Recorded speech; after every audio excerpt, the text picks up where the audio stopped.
السلام علیکم ورحمۃ اللہ وبرکاتہ ان الحمد للہ نحمدہ ونستعینہ ونستغفرہ اما بعد اعوذ باللہ من الشیطان الرجیم بسم اللہ الرحمن الرحیم وتعاونوا علی البر والتقوی صدق اللہ العظیم۔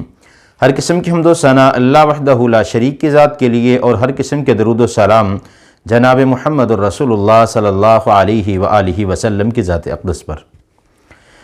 ناظرین اکرام، مختصر حمد و ثنا کے بعد اللہ رب العالمین قرآن پاک میں اعلان فرماتے ہیں کہ نیکی پر ایک دوسرے کے ساتھ تعاون کرو۔ نیکی کوئی بھی ہو، کیسی بھی ہو، کسی کے ساتھ نیکی کرنا ہو روپے پیسے کی شکل میں، کسی کو اچھا مشورہ دے کر، کسی کو سیدھا راستہ دکھلا کر، یہ سارے نیکی کے تعاون ہیں، تعاون کے ذریعے ہے نیکی پر۔ آج میں حاضر ہوا ہوں آپ کے ساتھ ایک قصہ کو شیئر کرنے کے لیے۔ حضرت موسیٰ علیہ السلام کی قوم میں سے ایک شخص جو حضرت موسیٰ علیہ السلام سے اکثر شکایت کیا کرتا کہ میرے اکثر ایام جو ہے وہ فاقوں میں گزر جاتے ہیں، کبھی کبھار کھانے کو نصیب ہو جاتا ہے، اکثر گلہ شکوہ کیا کرتا۔ ایک دن اس نے سوچا کیوں نہ میں حضرت موسیٰ علیہ السلام کے پاس جاؤں اور جا کر ان سے کہوں کہ آپ اللہ کے برگزیدہ پیغمبر ہیں، آپ اللہ سے کلام کرنے والے ہیں، آپ میرے لیے اللہ سے کلام کریں اور مجھے جتنا رزق ہے ایک ہی وقت میں عطا کر دیا جائے تاکہ میں اس رزق کو کھا کر شیر ہو کر مجھے پتہ چل جائے کہ اب میری ساری زندگی فاقوں کے اندر گزرنی ہے یا اب اس کے بعد فاقوں کی وجہ سے میں نے مر جانا ہے۔ یہ حضرت موسیٰ علیہ السلام کے پاس آیا اور کہنے لگا، اے اللہ کے پیغمبر موسیٰ علیہ السلام، آپ اللہ سے ہم کلام ہوئیے اور میرے لیے سوال کیجئے کہ جتنا رزق میرے مقدر میں ہے اللہ رب العالمین ایک ہی وقت میں مجھے سارا رزق عطا فرما دیں۔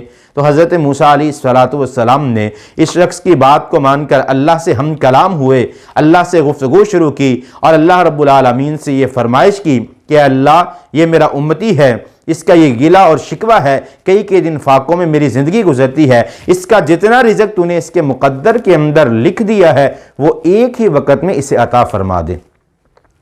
ناظرین کرام، اللہ رب العالمین نے اس موسیٰ علیہ السلام کے امتی کو ایک ہی وقت کے اندر سارا رزق عطا کر دیا۔ اب اس نے جتنی ضرورت تھی اس نے اتنا رزق استعمال کیا، کھایا، سیر ہو گیا۔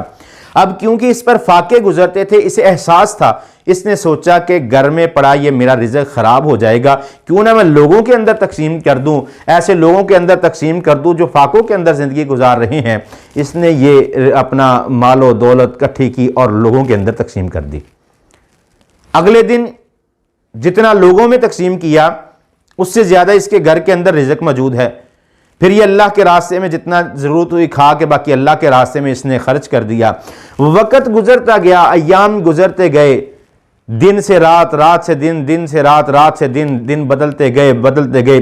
ایک وقت اتنا آیا کہ اس کے پاس اتنا مال آ گیا، ایسا وقت ہے کہ اتنا مال آ گیا کہ یہ سنبھال نہ سکا۔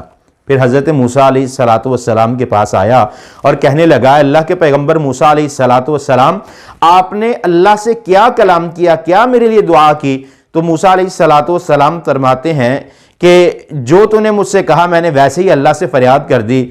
تو یہ کہنے لگا کہ اللہ کے پیغمبر موسیٰ علیہ السلام، ایک وقت تھا فاقوں میں زندگی گزرتی تھی، آج وقت ہے کہ میں لوگوں میں تقسیم کرتا ہوں، کھاتا ہوں، میرا گھر رزق سے بھرا پڑا ہے، اتنا ہے کہ مجھے سمیٹا نہیں جا رہا۔ کیا معاجرہ ہے؟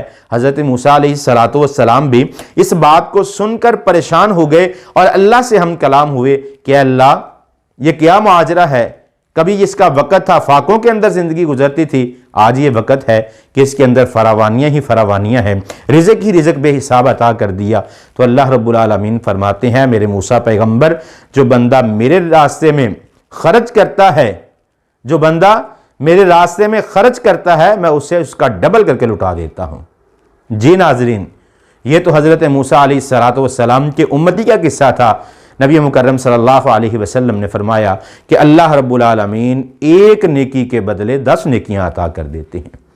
جب بندہ ایک نیکی کرتا ہے اللہ رب العالمین 10 نیکیاں عطا کر دیتے ہیں، جبکہ گناہ کے بدلے صرف ایک گناہ کے بدلے ایک ہی گناہ لکھا جاتا ہے اور ایک نیکی کے بدلے اللہ رب العالمین 10 نیکیاں عطا فرما دیتے ہیں۔